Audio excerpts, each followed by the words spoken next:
চাঁদাবাজি করে বাস ভাড়া করে প্রোগ্রামে নিয়ে আসতে হয়। সেই জায়গা থেকে যখন সারা বাংলাদেশ থেকে জনসমুদ্রের মতো হাদি ভাইয়ের জানাজাতে লক্ষ লক্ষ মানুষ উঠে, তখন তারা সেটাকে ধরে নেয় যে চাঁদাবাজের টাকায় হয়তো এই জনসমাবেশ করা হয়েছে। প্রিয় ফেনীবাসী, এই সম্ভাব্য যারা ফেসিস্টদের মতো করে কথা বলে, সাইদকে যেভাবে অপ্রাসঙ্গিক করে তোলা হয়েছে, তোলার চেষ্টা করা হয়েছে, হাদি ভাইকে যারা অপ্রাসঙ্গিক করে তোলার চেষ্টা করে, তাদের সম্পর্কে আমাদেরকে সচেতন থাকতে হবে। প্রিয় ফেনীবাসী, আমরা দেখেছি হাদি ভাইয়ের হত্যাকাণ্ডের পরে এখনো পর্যন্ত আমরা কোনো দৃশ্যমান অগ্রগতি দেখতে পাইনি।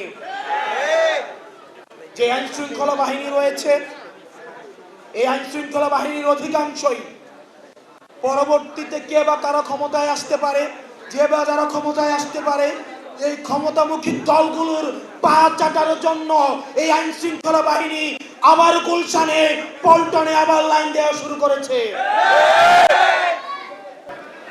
নির্বাচনে একটা গুরুত্বপূর্ণ আম্পায়ারের ভূমিকা রাখে প্রশাসন এবং পুলিশ, কিন্তু আমরা দেখেছি গত 3টা নির্বাচনে এই প্রশাসন এবং পুলিশ তারা আম্পায়ার না হয়ে, রেফারি না হয়ে, তারা নিজেরাই খেলোয়াড়ের ভূমিকায় অবতীর্ণ হয়েছিল, যেটির খেসারত আমাদের জাতিকে দিতে হয়েছে এবং আগামীতেও দিতে হবে।